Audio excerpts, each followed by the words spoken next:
Bangalore Mysore ഹൈവേന്ന് second ടോളെത്തുന്നതിൻ്റെ മുമ്പായിട്ട് അതായത് ഒരു എക്സിറ്റ് കട്ടിങ് ഉണ്ട്.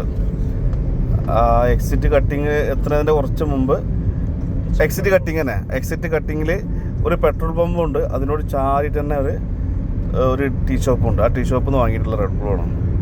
റെഡ് ബുള്ള് ഡ്യൂപ്ലിക്കേറ്റ് എന്ന് പറഞ്ഞാൽ അങ്ങേയറ്റ ഡ്യൂപ്ലിക്കേറ്റ്. 125 രൂപയാണ് ഇതിന് MRP കൊടുത്തിട്ടുള്ളത്. 130 രൂപ വാങ്ങി ചെയ്തവർ. അപ്പോൾ ഇത് നമ്മൾ വാങ്ങി കഴിക്കരുത്. ഒന്നിപ്പോൾ ഞങ്ങൾ കുടിച്ചിട്ട് ഭയങ്കര കഴിപ്പ്, വായ്ക്ക് ഭയങ്കര കഴിപ്പ്. അപ്പോൾ ഇനിയിപ്പോൾ കഴിപ്പ് മാറാൻ വേണ്ടി വേറെ മധുരമുള്ള എന്തെങ്കിലും കഴിക്കേണ്ടി വരും. അപ്പോൾ റെഡ് ബുള്ളൊക്കെ വേണമെന്നുണ്ടെങ്കിൽ നമ്മൾ ബാംഗ്ലൂരിൽ നിന്ന് വിടുന്നതിൻ്റെ മുമ്പ് ബാംഗ്ലൂരിൽ ഏതെങ്കിലും നല്ല സൂപ്പർ മാർക്കറ്റിലെ ഹൈപ്പറിലൊക്കെ കയറിയിട്ട് എന്ത് ചെയ്യുക വാങ്ങുക. നല്ല ഷോപ്പിലേക്ക് നമുക്ക് വിശ്വാസമുള്ള ഷോപ്പിൽ മാത്രം പോയിട്ട് വാങ്ങുക. റെഡ് ബുള്ള് നമ്മൾ യാത്ര ചെയ്യുമ്പോൾ നല്ലതാണ് എന്നാണ് പറയുന്നത്. എനർജി ഡ്രിങ്കാണ്. ഉറക്കൊന്നും വരില്ല എന്നുള്ളതിലാണ് നമ്മൾ എന്ത് ചെയ്യുന്നത് വാങ്ങി കഴിക്കുന്നത് നമ്മൾ. Okay, thank you.